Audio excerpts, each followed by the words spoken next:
When I have money, I want to do something with it right away. It's very uncomfortable for it to just sit there. Kind of take a step back because if I know that number, that panic, it would really hurt me inside. Today, meet Kate and Drew. Kate is a 43-year-old mother of two and a homeschool teacher. Her husband, Drew, is a 50-year-old college professor. This is so stressful for me. My whole energy around money is stressful. It feels like we're taking one step forward and two steps back. Kate is a worrier. She's terrified they haven't saved enough for retirement. Drew is an avoider. He's completely hands-off with the money. I am more driven. I take the lead on it. He doesn't want to be bothered with that aspect. I've backed away all this time, more for selfish reasons to protect something inside myself. Together, they overspent. And after 25 years of marriage, they have amassed a crushing amount of debt. I don't know how to get out of that hole. Having a plan is non-existent to me. When I look back, I feel like we made so many financial mistakes, and I don't want to do it alone. Can they ever pay off this mountain of debt, or will the vicious cycle of overspending continue? Well, let's find out.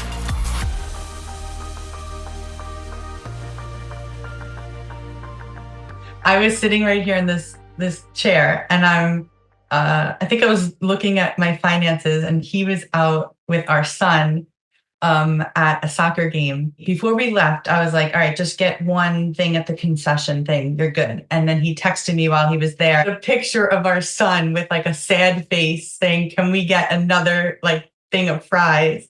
And it was like, oh no, he didn't. I think that for us, things always are going fine until like those moments where there's a trigger in that sense where I realize I think we're on the same page, but we're not. Out of curiosity, how did you reply to the text message? How did I reply? I think you just said flat out no. and that was the answer, all I needed to see. And that I didn't like either, because I feel like we're in this parent-child dynamic that just, I don't want that with him. I'm like a gatekeeper, and it's like a child being like, Mommy, can I have this? And it's like, it's as if he doesn't know what's going on in our financial picture. I felt like he shouldn't have even asked knowing what our numbers are. Drew, I'm curious what was going on for you when you sent that text message. I guess trying to take advantage of that small situation and tried to get some extra fries out of that, knowing that our budget is tight. Just to be able to go to the soccer game with my son was a lot, and it was nice. And I just wanted that little extra treat. Sometimes I try to be funny, maybe not in the best way, but comedy is my way of how I kind of handle things. I dress it up and hide it as a comedic act. Drew, what do you make of Kate bringing up this parent-child dynamic? I don't really like the dynamic to be like that. I feel like I should be free to do or get whatever I want with our money, because it is ours, as well as Kate. She can do what she wants with the money as well. I think where the disconnect is, we have an issue with our finance that's not good. We have debt, a lot of debt. We have some issues we have to deal with, and I can't be as free with the money as I'd like. Hey, you mentioned that you haven't seen eye to eye on money for a while. How long would you say you haven't been on the same page, financially speaking? I started dating him when I was 18, almost 19.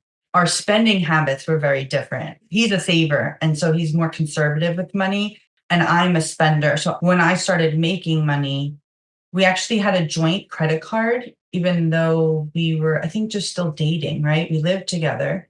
And so we would tally up our expenses individually and pay them. And every credit card bill, I remember being like, oh my God, like I wasn't keeping track of things. And it would, the credit card bill would be so long. And he just kept his spending just very minimal, could pay it off very easily, not an issue. So we were very different in how we saw money then.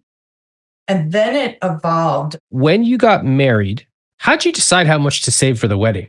I went in thinking my budget was going to be $25,000. How much was it in the end? How much? Oh, $55,000. Yeah, that's about exactly what happens.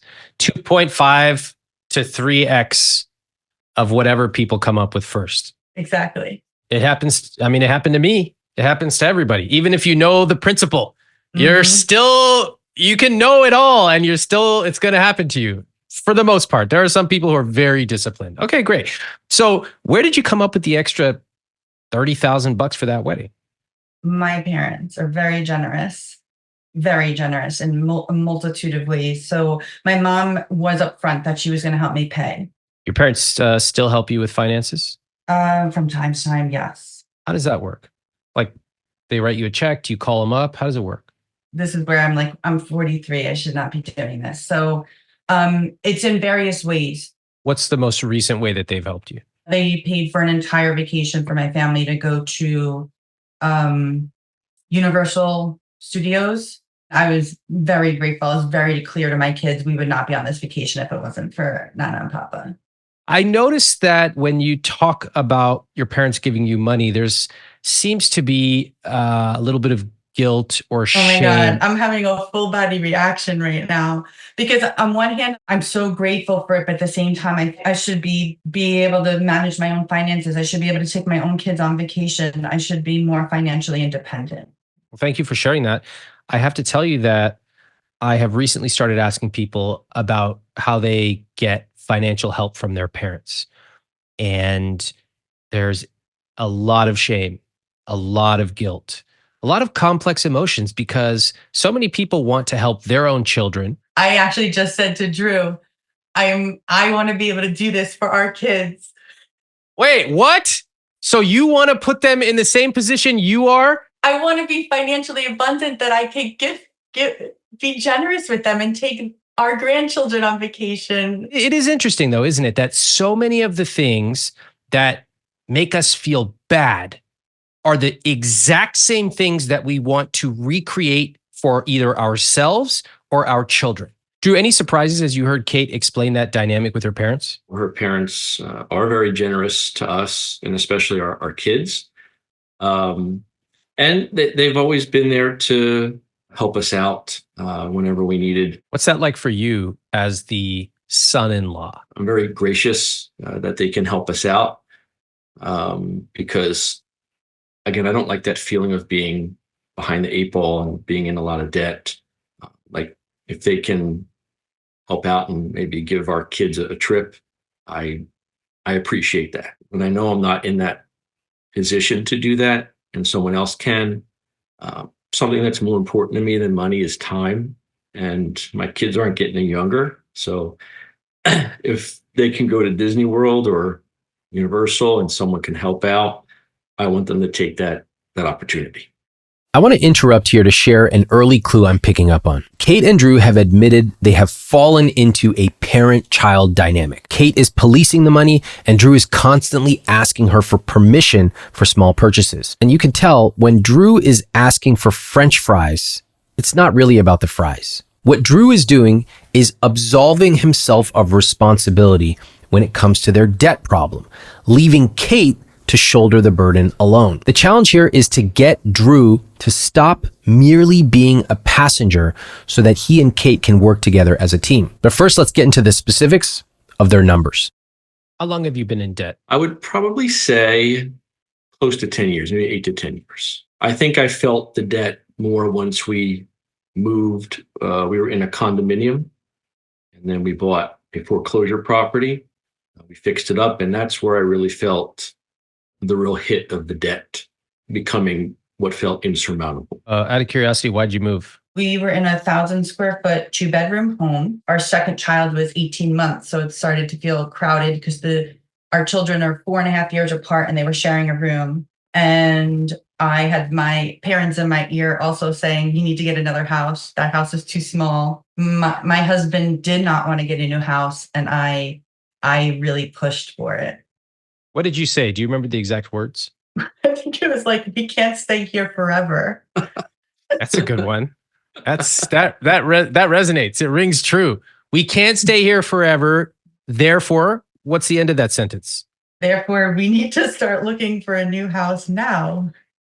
Even though we didn't have money saved up, that's where my parents helped out again.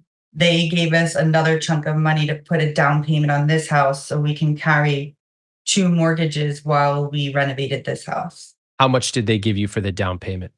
100 grand. All right. So they give you 100 grand, put in the new house, some renovations, et cetera. And that is when the serious debt started. Is that right? Yeah, I was thinking we got a deal. This isn't a real estate investment. We're going to put money into it, and we'll put more equity in. I hypothetically was like, oh, we'll just do the kitchen and the bathrooms, and it'll cost about 50 grand. Yeah, well, we had to add another zero. What? Is that an exaggeration? I wish it was. Hold on. Just tell me the full number you spent on renovations. We did two, so it's about $525,000. $525,000 on renovations on what we thought was a deal. How is this possible? Like, as a guy who's used to exceeding the numbers, I get it. I get 50 turns into 200. I get it. But 500? How did that happen? When we first bought this house, Drew was up in the bathroom demoing it by himself while I had an 18-month-old and a four and a half year old. He would come home and say, I barely made a dent. And I'm like, oh my gosh, how are we going to do this? So we started looking for contractors. Now, in my naivete, I did not do my due diligence. I wound up hiring a general contractor who wanted to charge me hourly. And my mom's like, what are you doing? It was a really bad mistake. Before you knew it, it snowballed so bad that the entire place was a shell. It became a brand new house, basically. There was so much going on at the time at the renovation that I wasn't on top of our finances and wondering why our credit card bill was getting higher and I didn't have the funds to pay it.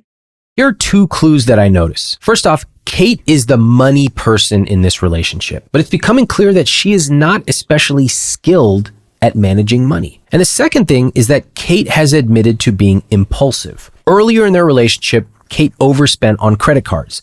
Then she overspent on their wedding by $30,000. Finally, it's a house where they overspent by $500,000. And of course, you'll notice that the rationale conveniently changes. Now, it's for the kids. Meanwhile, Drew is checked out. You can see that this dynamic will become a bigger and bigger problem. How much of this is something that happened to you versus how much of this is something that you yourself chose? We created this 100%. I mean, life happens, but I think we set up a very precarious situation. I can see how impulsive I've been with money, and I'll just follow a gut feeling. And I've been very lucky up until this point. Like, I was able to do those risky things and ride a thin line and always got away with it until now. And that's usually how it goes. I applaud that you take responsibility. I think that that's incredible. I always say we've got to be honest with ourselves, honest with the people around us, especially if we want to make a change and we want to live a rich life. And I'm curious, between the two of you, how do you apportion responsibility? I think for the first one, I felt very responsible because I pushed him into getting this house when he wasn't ready. How much did the house end up costing? It was like $355,000. Okay. So just so the audience knows, can you just explain the concept of equity real quick? Is this how it works? 355 plus 500 means your house is worth $855,000. Is that the way it works? Well, in this market, we're lucky that it kind of does. It's totally my example, but that's not the point. If we take this irrational housing market historically high out of place, that's not how you do the math, people. But in this case, it actually was. Can we talk finances? Because I've heard some big numbers thrown around. I would like to know, in your own words, starting with Drew, what is the state of your finances today? It feels like we're taking one step forward and two steps back. Kate, how about you? The first word that came to me was dire. Dire. Wow. That's quite different, isn't it? Dire versus one step forward, two steps back. When he turned 50, I had close to a panic attack where I realized something's got to change. So all last year, I knew that we needed to be more mindful of our spending. So I restricted a lot all year. And then towards the end of the year, he said he was going to get a big check in January because he was going to work. He worked even during the winter break. I got a little excited and wound up going a little crazy for Christmas. How much did you spend on Christmas? Just bottom line it for me. $8,000. That freaked me out. So I felt out of control with money at that point and was having panics. What did I do? Like, we have all this debt. That huge check could have gone to debt. What did I do? This is not unique. This is like tens of millions of Americans do exactly the same thing. And the funny thing is they do it every single year. You would think we would learn. No, because it's all episodic. It seems to me that I actually find it comforting when I discover that I am basically copying what other people like to do. Like, I find that really comforting, because if millions of other people do the same thing I'm doing, then there's probably hope. If we know that, then we can begin to make a change. What do you say we take a look at the numbers? Drew, can you read off the word in bold and then the full number next to it? Assets, 743,300. Investments, 532,210. Savings, 15,000. Debt, 480,548. Total net worth, 809,962. All right. What do y'all think about those numbers? The lack of savings is concerning, and the amount of debt is concerning. I agree.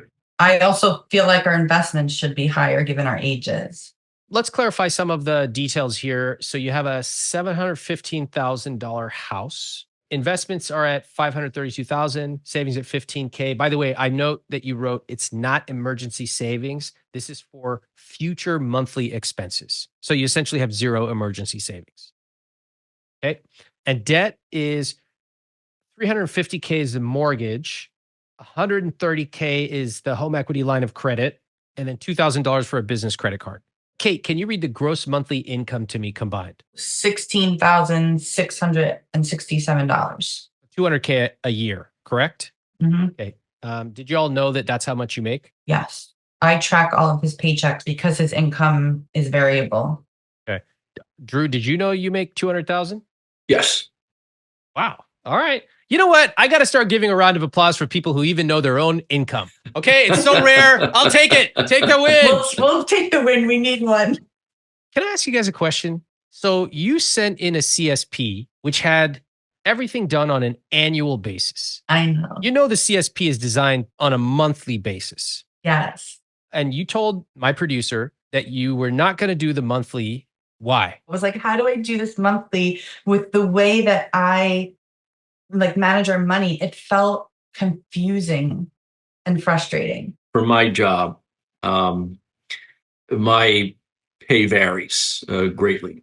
As I teach fall and spring, I get a consistent paycheck. When it comes summertime, depending on how many classes I teach, I make a huge chunk of money biweekly. So it kind of throws off, I guess, the calculation of, saving consistently month by month, because sometimes the amount is lower, but in the summer, the amounts are much higher. The old question, what do I do if my income is variable? Honestly, I'm kind of sick of this question. I get it every single week, and I've talked about it 500 times in my book, in prior videos, online, everywhere. How do you deal with irregular income if you're an Uber driver or a freelancer? What's really happening here is that the answer is available. You could literally search RAMIT'S Sethi irregular income and find the answer. But what's really happening here is that people are using this question as an excuse to not take action. Allow me to be direct. You are not a special snowflake. Just because you have one seemingly unique situation does not make you different than everybody else. Don't use any scenario as an excuse not to take action with your money.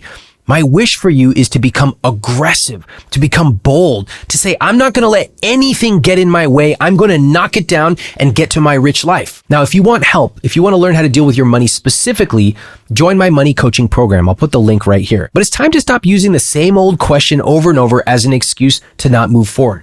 We're past that, and I don't want to hear this question anymore. One last thing. Kate says she wants to be precise. Yeah, me too. But if you're being precise, how are you overspending my $8,000? Remember that the point of a CSP is not precision. The point is to actually see the big picture. So I need them to zoom out and recognize the need for change. I'm going to ask you an honest question. Is the way that you have been managing your money working? No, in the sense that it feels stressful. And the only vision we have is to pay off debt, which is not really the greatest vision. 44 and 50 years old in $480,000 of debt. What I see, Kate, is you've done it your way for a long time, but what you have done, even though you may have positive intentions, has not gotten you the positive outcome you want. And even when you have the chance to speak to me, you struggle to adapt to a different approach to money. I've spoken to lots of couples. I don't think I've ever seen a couple put it in an annual format. What does that tell you? I couldn't see it any other way. I am stuck in my own I created. And more importantly, your relationship dynamic around money is stuck in that. Just think of it. What kind of dynamics can we already identify? You said one already, Kate, parent-child dynamic. That's the one where we have the, well, please, can I have some money for a treat? And the other partner says, no, you can't. And it is toxic to a sexual, intimate relationship. It also disempowers one partner, both partners. It doesn't set you as financial equals, and on and on and on. Okay. There's so many dynamics at play here, but it all shows up in the CSP. The CSP is going to tell us the 4 key numbers and help us see the big picture. Right now, I don't think the two of you know the big picture. In fact, I'd be willing to bet that you are lost on the big picture. Fair? Correct. And yet, the over need for precision, which you actually genuinely believe you need to do, is actually what's causing part of these problems. If you're really honest, does it even work? Like, you tried to be precise about how much your renovation was going to cost. You blew past that by hundreds of thousands. Tried to be precise about the wedding cost, blew past that. Try to be precise about these numbers. It's not working anyway. So my philosophy is, if we're going to choose between different ways, why don't we just do it my way? So I agree with you that we need something new, and it's scary. It is scary. It's scary to give up control. I'm example number 1 because I run a business, and every entrepreneur is a control freak, and they have to systematically learn or have control stripped from them, or they will go out of business. In your finances, you have a lot of, like, this quarter we do this, but in summer for 2 months we do that. And do you see why having all these one-offs makes it very, very complicated to create a basic flowing system? Yes. And it makes it hard for me to see what we actually can afford and what we can't sometimes. Correct. So that is what the CSP is designed to help you do, is to standardize everything. It's almost like, look, when you drive to, I don't know, grandma's house, at some points you're going 20 miles an hour. At some points you're going 65 miles an hour. But we can say it's going to take roughly 65 minutes per 60 miles. Ballpark. Fair? Mm-hmm. Yeah. That's what we're looking to do here. Even if we're off by 5%, it's okay. What's the lesson we've learned so far, Kate, and then Drew? That we should be operating monthly. I didn't intentionally jump to making changes. I actually wanted to slow down. I wanted to help them understand that first, their system is way too complicated.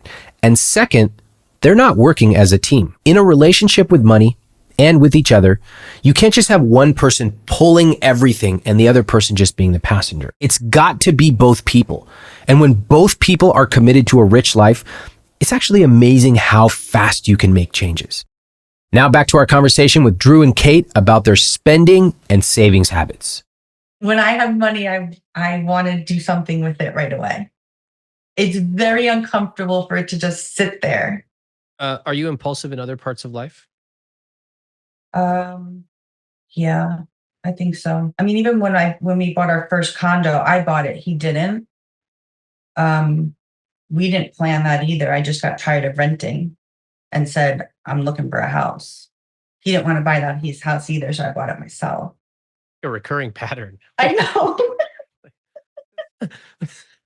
This is like blowing my mind. Like, to me, it is inconceivable to trip and fall and buy a house. And you would be so shocked how many couples, they literally say, We were out for brunch on a Saturday. We decided to walk past a couple open houses, and then things moved so fast. And then suddenly we had a house. I'm like, dude, it takes me a month to decide if I should sign up for like BritBox on, which is like $7 a month. It happens multiple times.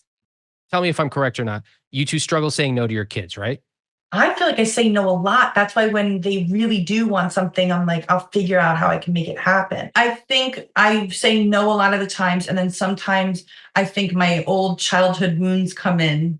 Every now and then they take a little peek. I want them to have everything I didn't have. I don't want them to miss out, and on and on and on. And then other times I'm like, I know they're going to be okay. They're more than blessed, Right, right. And then Drew, we should also acknowledge that the two of you are not on the same page. If Drew is not only saying yes most of the time, but then even like texting with the sad face with the kid, it's in a way undermining the financial values that the two of you are trying to set, which really says you don't have aligned financial values. Yes. Let's look at the numbers. Your fixed costs, read that number to me, please, Kate. 79%. Your investments, what does that say? 5%. Drew, what do you got? You got any pre-tax investments? I have a 403B at work. How much you put in? I put in 5% and my employer matches it with 10%. Your employer matches it 2-to-1? Yep. What the You know how good that is, right? You put in 10K, they put in 20K. So you're investing 30K a year pre-tax. Mm-hmm. Your savings are at 9%, and you have you have like 10 sub savings accounts. Well, they're not really savings accounts. This is where in the summer, when we get those chunks of money, I put these things aside. Conceptually, it's good to save for things you know are coming. Okay, great. And then your guilt-free spending is all messed up. It says negative 14%. I know that's not true because you all went to a soccer game recently and we're trying to get extra pretzels. So how much do you think you're spending on guilt-free spending per month? Are you losing money? 800 to 1,000. So far from looking at the CSP, my guess is that you are probably spending more than you make every single month. That's my guess. And the reason I say that is that you don't have anything under fixed costs for miscellaneous. So typically we add 15%, which in your case would be a lot. Okay, that would be like $1,500. Yeah, you'd be at 91% fixed costs. You're broke. What's interesting about this is are still investing $30,000 a year, but you're effectively losing money every single month. Yes. I also want to acknowledge, you have no emergency fund. You're simply saving for expenses that are going to come up. In other words, you are in trouble in several ways. I'm sharing all this not to bring you down, but rather just to level set expectations here. Kate, you used the word dire. Mm-hmm. Drew, what do you think about that word? That's a pretty strong word. It certainly grabs my attention. I never really get very nervous about money because, like I said earlier, Kate said I'm more conservative. I won't, go beyond what I think in my head a certain number would be. That's kind of like my limit point. You're in a $130,000 HELOC. You have a $350,000 mortgage and not enough money for retirement. So this thing about it's in my head, I'm not sure that's effective. And also you mentioned I never really get stressed out by money. Is it possible you don't get stressed out because your wife is the one handling the money day to day? When she tells me where we're at, and I know it bothers her, like how much we're in debt, for instance, or how much we owe, or some other cost has come up, and I can see the panic in her.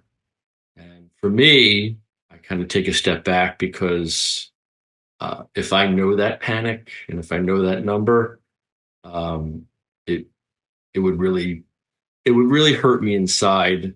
That hurt is being felt. It's just that Kate is taking that on instead of you. Taking care of our money and having to decide what to do with it on my own feels lonely. That's something I'd rather us create together, because even though it's really hard right now, us doing it together would make this hard time feel a lot better. And when you say I take a step back, she's trying to take a step forward and talk about it. That's why she wrote in here, and you are taking a step back. I don't know how to get out of that hole. It's something I've never experienced before. So having a plan to get out of it is non existent to me. Do I need to make more money? Do I need to get another job? Does Kate need to get a job? I mean, what is the solution? Why is it that every couple who is in debt that they themselves put themselves into, why is it that 100% of the time their first solution is we got to earn more money? Then you don't have to change you don't have to change your behavior with money.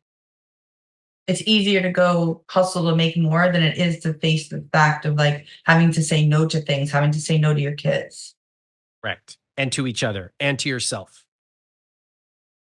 Fact is, you make 200K, make 300K. You think your life would considerably change? I don't think anything would change because we're going to have the same behavior, the same patterns with money. I'm going to still be impulsive and have the same spending, feeling guilty about it, restricting spending.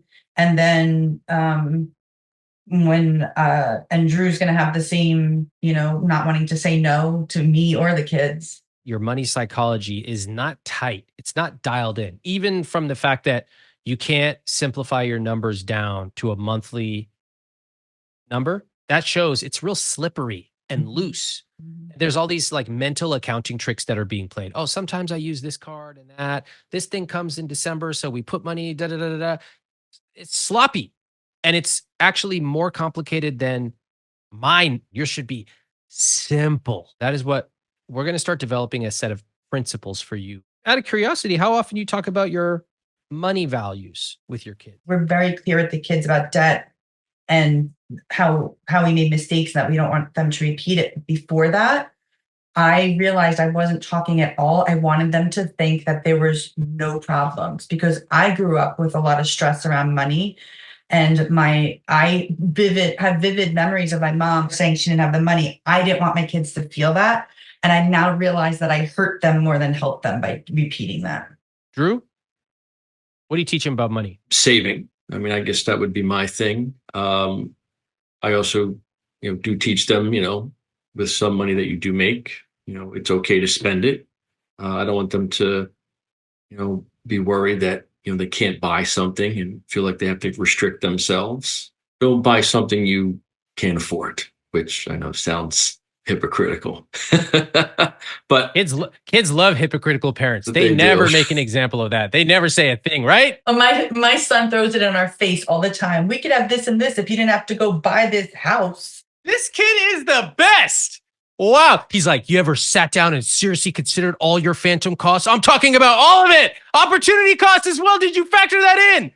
Man, I never heard a 10-year-old just rip their parents to shreds over a 30-year compound interest chart. From now on, this isn't the RAMIT'S Sethi podcast anymore. I'm going to have a co-host. Little does everybody know my co-host is 10 years old. But that co-host is going to rip all you future guests to shreds. You thought I was mean? No. I'm the nice one now because the 10-year-old is coming on to just let loose. All right. So when I asked what money principles do you have in your family? We don't have strong values in place that we are teaching the kids. It's more like, I don't want you to make the mistakes that I did energy, and because my husband is not really involved in it, I don't feel like we're doing it together as this is our family values. In order to change that energy, we got to come up with some core values, some principles that will help us cut through the million decisions we make on an annual basis. Anybody want to come up with a few core values with money? I'll give you one of mine just to kick things off. In our family, we fight for simplicity. I actually love that because I tend to be more of a minimalist in general. I want to feel proud of the money I make and be able to spend it in ways that I can enjoy it. We spend money on high quality food because I value health. Nice. Now that's a value. What I like about that is that fits your family. Hey, Drew, how about the involvement in terms of both partners with money? I want to work together, an equal partnership with building our financial goals together. So that we're no longer on opposite pages and going in different directions. for us to work together, we would have to be equally responsible and trusting each other with, we're not going to make any decisions that would hurt the other. It means you have to shoulder some of the financial load. Okay. And I don't know if Kate has explicitly asked for your help. Kate, have you asked Drew to participate? I literally like begged him because I've said, this is so stressful for me. He's such a great listener, but he will continue the same pattern. You know, I've given speeches to Google. I've had a show on Netflix, but the one thing I am too afraid to do is to speak to a group of fucking kids. Because during COVID, I got an invitation to speak to kids, and I pulled out the best of RAMIT'S Sethi, my best stories, my best jokes. These kids just sat there just blinking at me. No response. It looked like their face was carved out of stone. I tried everything. Zero response. And that's when I learned teenagers are ruthless, and I am afraid of them. Isn't it haunting that Kate and Drew's son is essentially roasting them for how they treat their finances? And isn't it also interesting that their response is to simply ignore it and keep doing what they've been doing? That's how so many of us are, me included. When we have something that is wrong in our life, we ignore it. Maybe we know we need to go see the dentist or the physical therapist, or we should take our partner out on a date because it's been years, or certainly money. We put it in the back of our head because we don't like to feel bad. And that is human. And my wish for everyone is that we realize sometimes the best thing we can do with our problem is to turn around, face it head on, and then walk through the fire. Look, the answer is not about allowances. It's not about whether or not to buy fries. These are all whack-a-mole one-off answers. The real challenge here is to develop values and a vision around money. Like in our household, we value simplicity. And once we know that and we truly believe it, then that answers 1,000 questions about whether we should buy this or whether we should do that. But you actually have to have that vision and values, and you have to believe it. That is what I want for Kate and Drew. But in order to reach Drew, I need to understand how he got here and where these patterns started. Drew, let's go back to childhood. What do you remember your parents saying about money as a kid? The speeches my parents gave were very simple. Get a credit card. They always told me, make a purchase, make sure you have the money to pay it off by the end of the cycle. So you're not paying interest and giving that money, extra money away. So I disciplined myself to do that. And I did a very good job at it. Did they talk about money? Did you see them paying the bills? My father handled the bills. He was, I guess, to say, the breadwinner. My mom was a stay-at-home mom for myself and my sister. I never saw anything. I just knew everything was fine. It was okay. The financial picture never was brought to my attention. Do you want to share about your dad and money? His dad used to make a lot of money and hide it in accounts for the kids. Why? My parents went through a divorce. The money that they both accumulated, they tried to, my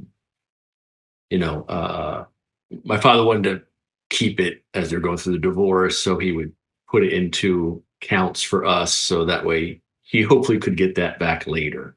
So he was playing tricks through the divorce proceedings, but they did make sure that we were still taken care of, even though this other drama was going on. Drew, you said that you have trouble saying no to your kids, correct? Tough, yeah. I'm generous, just like my mom is, with money. Even though we might not have a lot, we'll certainly spend it. I've heard them both say the same phrase.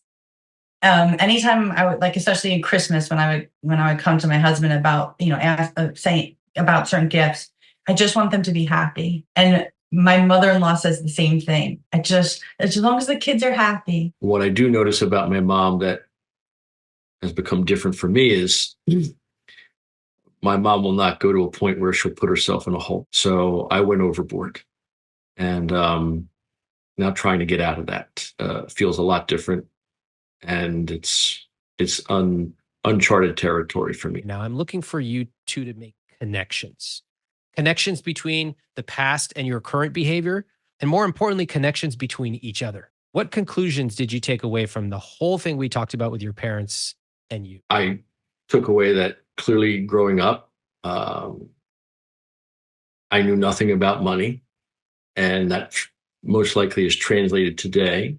And, because of my lack of knowledge of money and seeing how my parents handled the money through the dramatic divorce, proceedings, I feel I never really took it upon myself to learn more about that for myself, for my family. I feel like I've neglected a big part of that in my life to be more responsible with finances. I think that you had a pretty traumatic experience with money. I think that you see money as basically negative.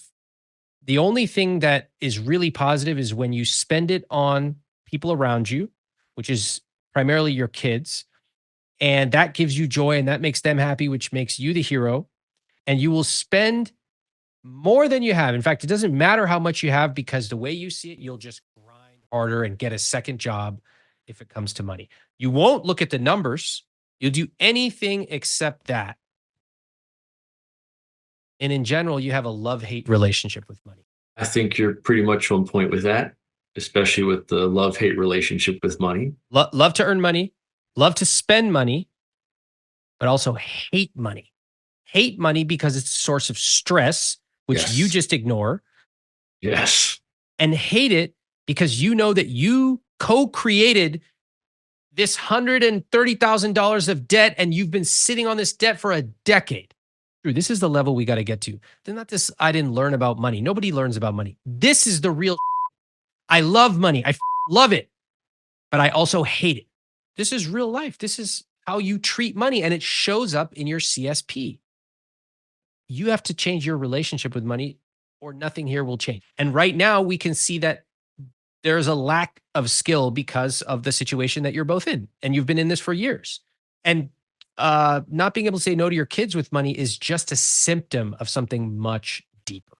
What do you say we take a look at these numbers again and start working them? Feel like we're ready. Just to set the stage, let's remind each other, you are currently losing money each month. At 50 years old, you have $532,000. We'll have roughly $2.2 million in retirement, about $91,000 a year in income. Which would feel like a big downgrade. Well, it's less than half of what you make right now. Right. Drew, what kind of lifestyle do you want from now until life ends for you? I want to have some financial security. I want to have money, a lot of money to the point where, I can retire and not have to worry about debt. I want to be able to go on vacations with my wife. I want to be able to go to restaurants. Is $91,000 enough for that? I don't think so. No. I want to be able to share some of that money, give back, give some to my kids. Can't do that. What I'm trying to do is help you understand the severity of the situation. Luckily, you have a high income. Luckily, you've been putting aside a very, very good match, which allows you to invest $30,000 a year. And for the next 15 years, that's powerful. The fact is you're 50 years old. In order to get where you need to go, you both need to be philosophically aligned. It can't be rowing in two opposite directions. You don't have time anymore. Time is up. You're not 25 years old. One of the things that I think Drew has not gotten involved with the money is there's never been reason for him to. You just beg him, ask him, come back every few months. What does it cost him if he doesn't do it? Nothing. He actually just avoids it, kicks it back to you, and then he gets to go on his merry way. What is it costing him? Nothing. There's no real boundary. Until there is, there will probably be no change. It can't be one of you changing and the other not. Not with this time frame and these numbers. And Drew, you also should recognize that Kate needs help. Kate's not particularly skilled at managing these numbers either. This is basic stuff. You learned about food, you can learn about this. All right, let's walk through the numbers. You're at 79% fixed costs, more like 91, but we'll just leave this here for now. That's too high. We need to bring that number down. We need to bring it down to a roughly 60%. Your savings were going to change and your guilt-free spending, I just don't believe it. So we're going to start with the fixed costs because that is where the problem is.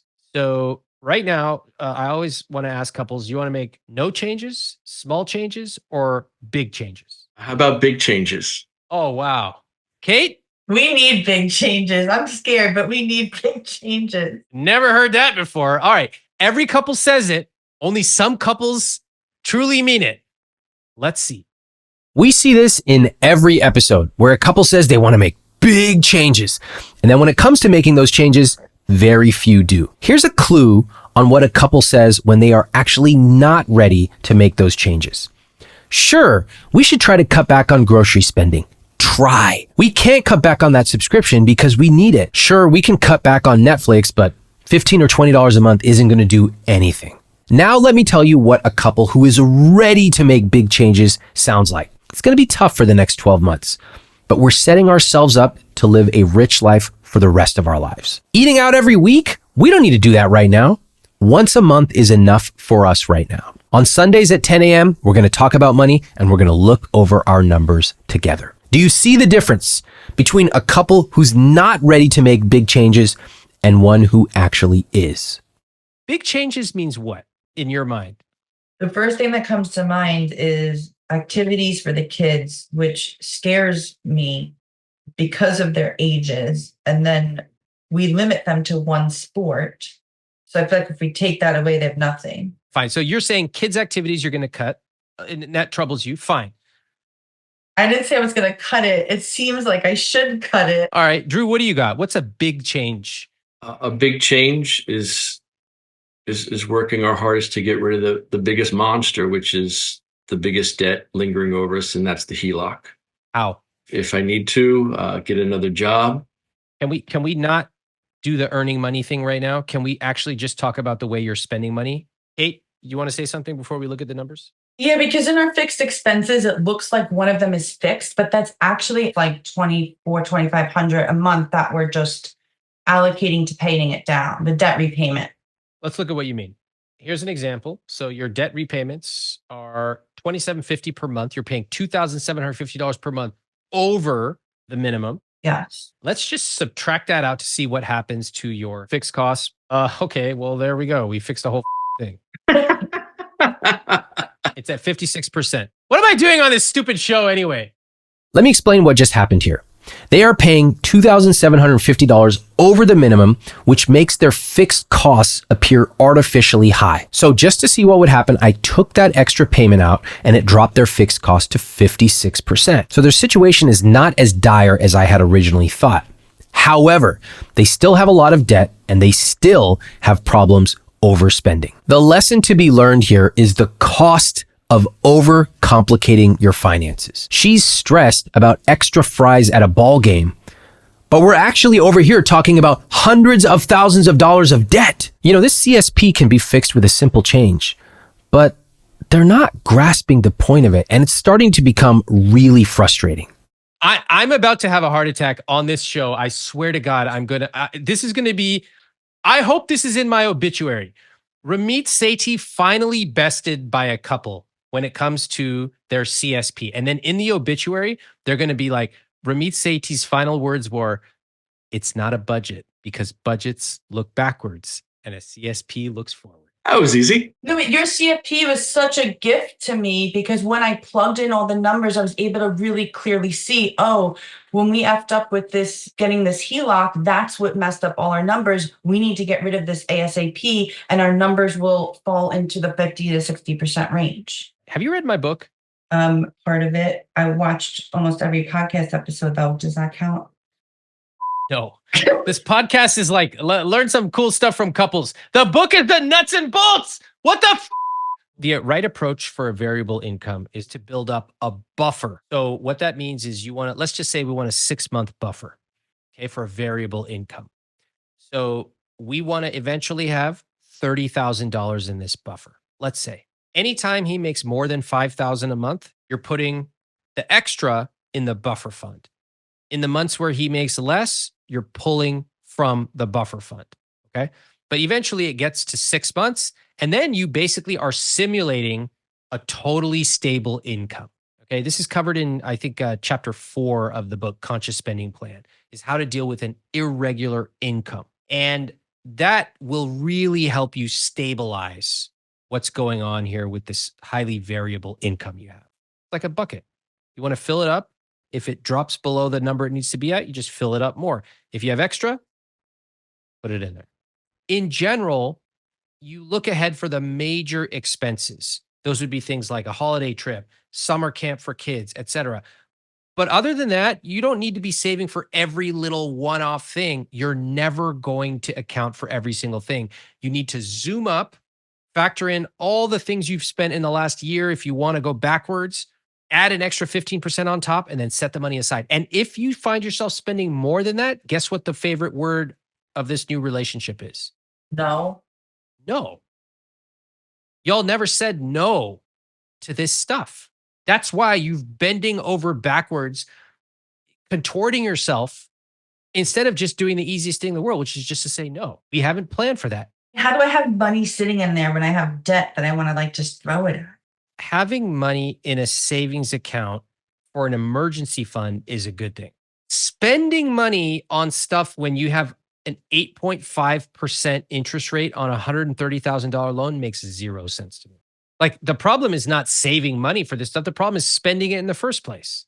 That's the difficult thing that the two of you have not really accepted. I'm having a hard time because I already feel really guilty about the decisions we made. So then it's like my kids have nothing. Crux of it. If you feel like cutting expenses in your household means you're a bad parent, then you're never going to do it. One thing I'm not going to do is just go through this and have you tell me all the reasons you can't change anything. You have no emergency fund. If Drew loses a job or becomes injured or something happens, how long can you last? Not very long. Don't have enough for retirement. Not setting an example of saving for your kids. You have no trade-offs, no modeling of what it means to actually say no when it comes to money. I'm not talking about no to some pretzel. I'm talking about no because we have a bigger mission, a bigger vision. Isn't it important for your family to actually feel the consequences and understand that we actually have to say no to certain things in order for us to pay this debt off? I've said no to the kids about a lot of things already. That's why this feels hard. Like what? I'm very clear. Like I'm saying no because we're paying off debt. I think this is where the two of you not having a joint vision comes in, right? I would never get a message from my wife saying like, hey, let's spend $150,000 and go into debt on XYZ. We have a unified vision. We talk about money all the time. Sometimes we disagree. We talk about that. We wait. We're patient, trying to create a culture of healthy relationships with money and with each other. So right now, as it stands, your HELOC, just paying the minimum would take you like 30 years to pay off. Okay. But you're adding an extra $2,750 a month. So you're going to pay it off in 3 years and 4 months, which is good. It's quite aggressive. I like that. I need money going to an emergency fund. And I sure would like to have money going towards retirement. You have options. Your options are cut your expenses and redirect that money towards an emergency fund. You can take some of the money you are spending towards paying off that debt, that $2,750, put some of that money towards an emergency fund. You can earn more money and put some of that money towards an emergency fund. I like the second with the cutting some of that in half for the extra money for the HELOC and put that in the emergency fund, just so we know we're building that up.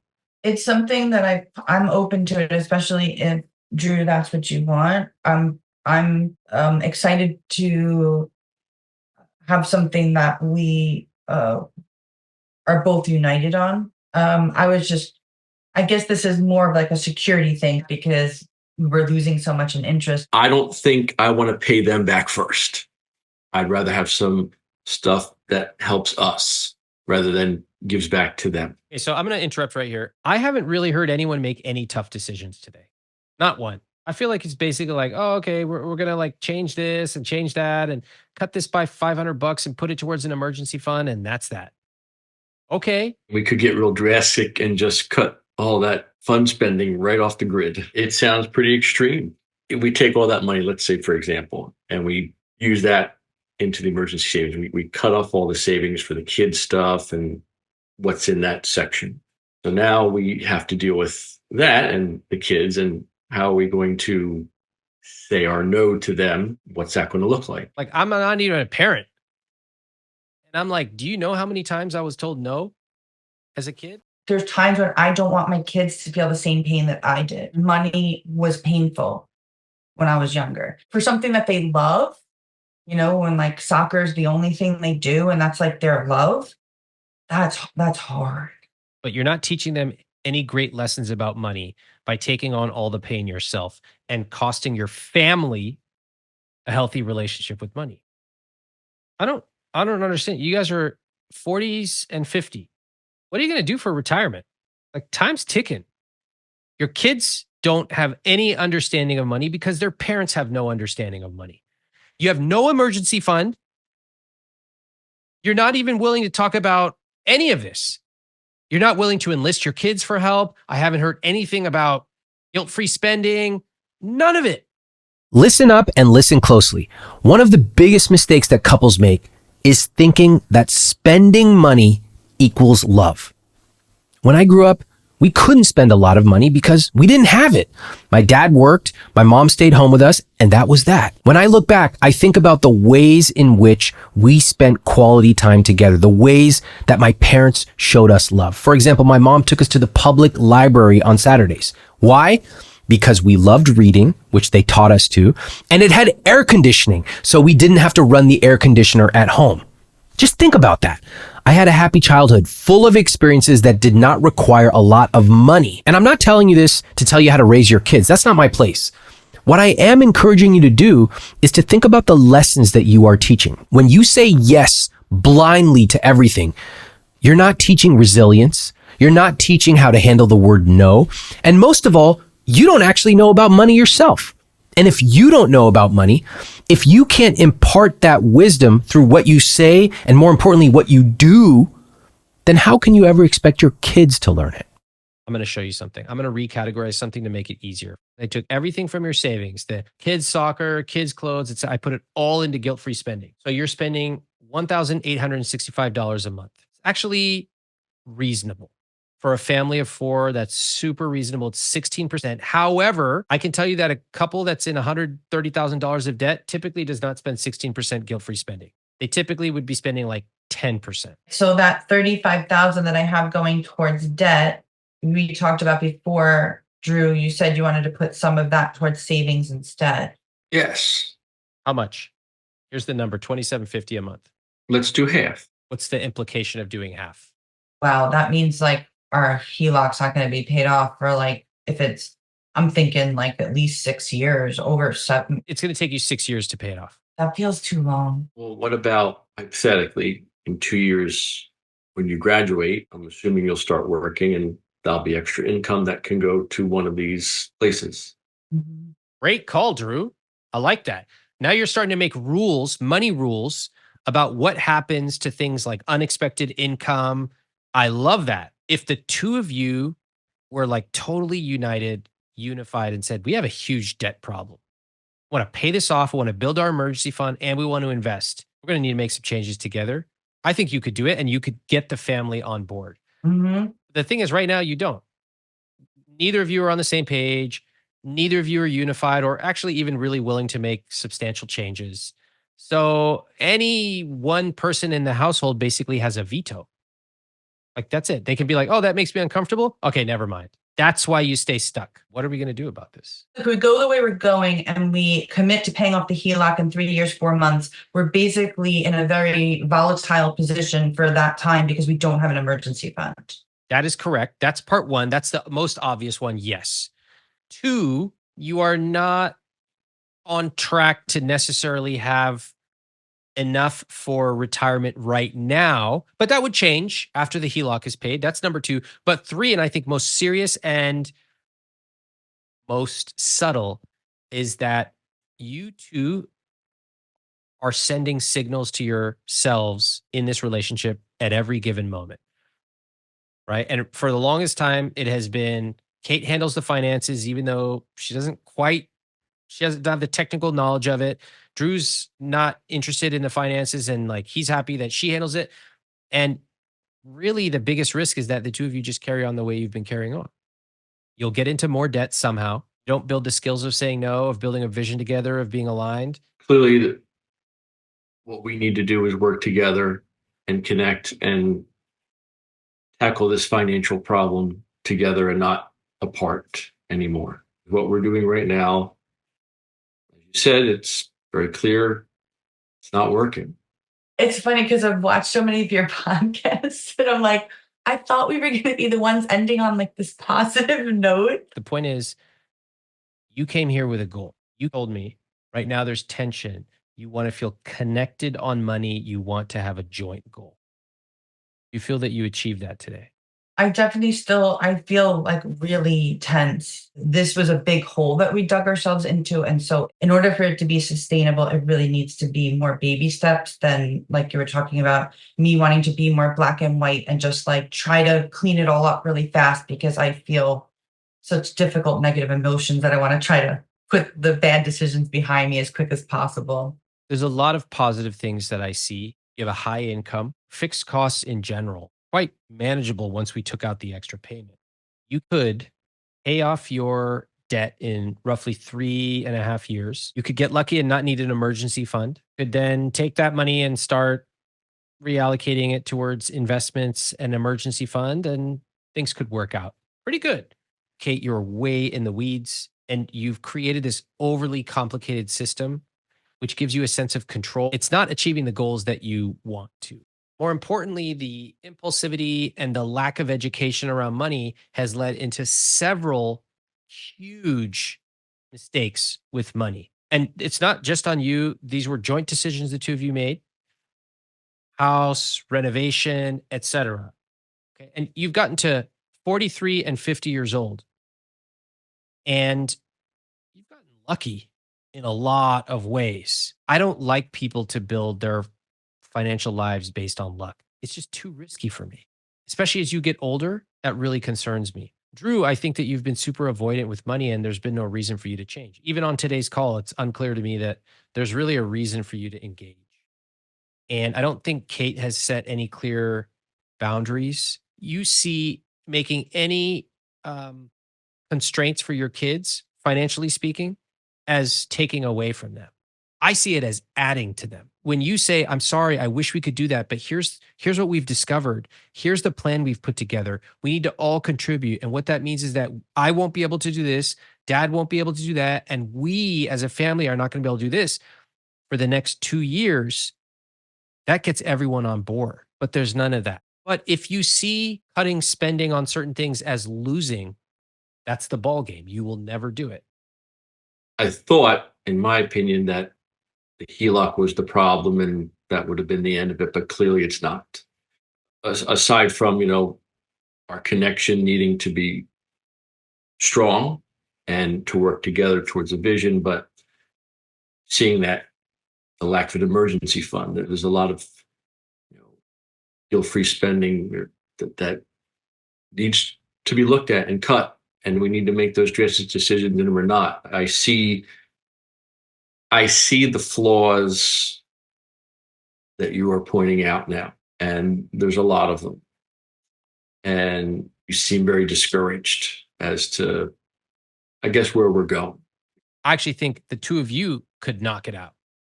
You could pay the debt off, build up an emergency fund, have fun with the family. You could do all these things. We never got there. We never got there because neither of you, at least as far as I can tell today, want to talk about teamwork. Let me just cut in right here. This is one of the rare times on this podcast where, when speaking to a couple, I was basically starting to check out because I'd been speaking to them for hours at this point.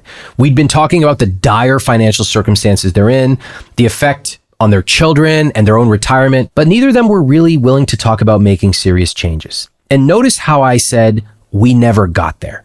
Past tense. I was essentially resigned to this conversation going nowhere, and I was basically ready to end it.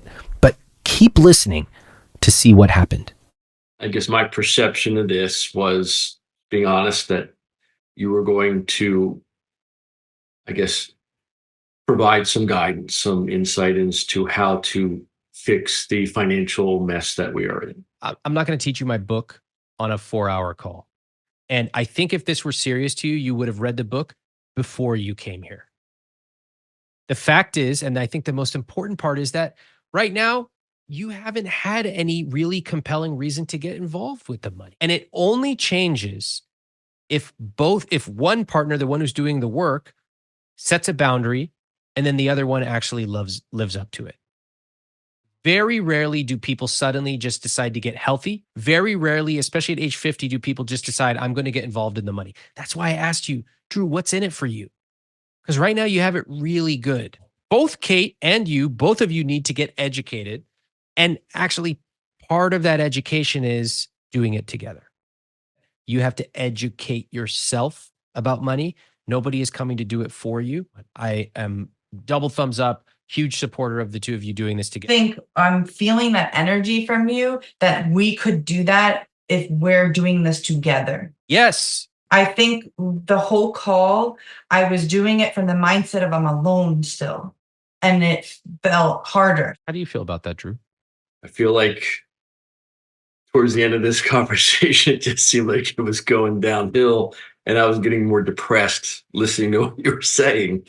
And I'll be honest, I just starting to get a little angry. Angry because? Angry why? I like that honesty. Well, because what you're saying is just not positive. It's I didn't expect, and listen, I appreciate your analysis, which is why I feel this way. And I'm not. I have nothing personal against you. I hate hearing what you're telling me. Honestly, Drew, I'm really happy to hear you say that because this debt. Screw being stuck and making the same decisions as you've been making for 20 plus years. No, I don't want that for you. Trust me, I'm getting mad. I've got mad looking at this the first time.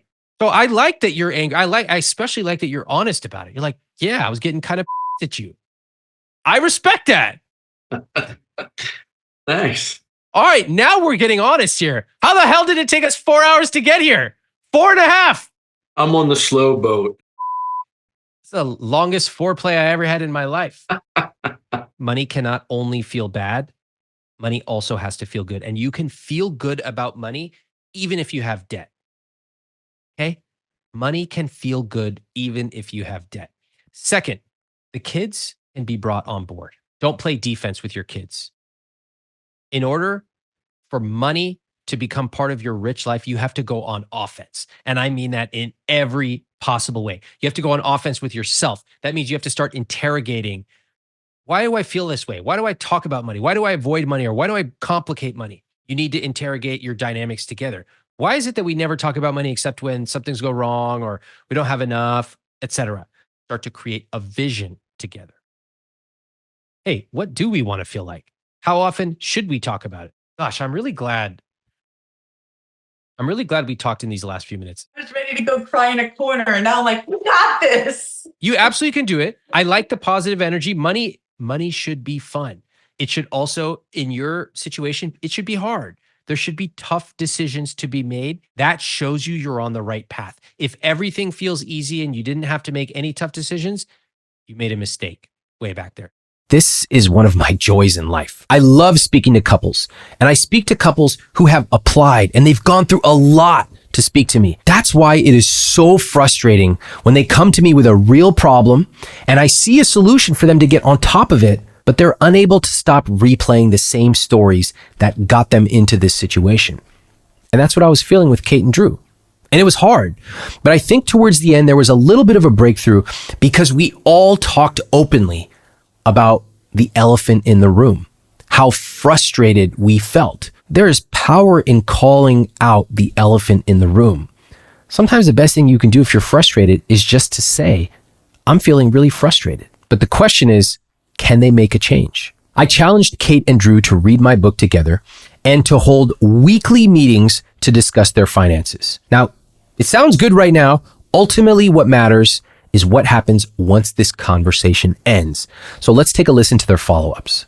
Since we last spoke, we have been meeting weekly to discuss the book and talk about our finances, and we just wrapped up our 4th meeting. We automated our credit cards to be paid in full every month, so no more playing games with the credit cards. My business credit card will be paid off 2 months earlier than we planned for. We have a solid plan in place to fund an emergency fund with $6,000 by January 2025. We know that this is not nearly enough, but we wanted some kind of a cushion in there, and then we're we're going to aggressively pay off the HELOC in 3 years max. We are also having conversations about skiing and soccer for next year. Since this year's already paid off, we have some time to really evaluate all of our expenses through the lens of our money values. We've already been doing that with little things, and the best part is that we're doing it together. Hi, Ramit. This is Drew. I have some good news to report from the statement I made last time that I was not going to be sitting on the sidelines anymore, that I would be actively participating with our financial picture, and I have done that. For the last 4 weeks, Kate and I have not been working apart, but together. We've been using your book. We've been having our meetings every Sunday night. We take a chapter a week. We've gone over our credit card issues, and we've even just a couple hours ago started tweaking our conscious spending plan. Seeing the numbers up close has been quite refreshing. As you can see, I'm very happy about doing this versus just sitting on the sidelines. I do regret that I've done that. A lot of time has gone by and was wasted because of that. But now I feel regenerated. This is a new journey, and Kate and I are doing this together. Wow. I have to say, I'm pretty impressed with Kate and Drew's follow-up. I love that they went through the book. I love that they did it together. And I love that they are talking about money. One of the lessons of this podcast is you will be amazed how quickly you can turn your financial life around when you do it together. So to Kate and Drew, thank you. That conversation was tough, no doubt about it. But I am thankful that we had the chance to talk and to do it together.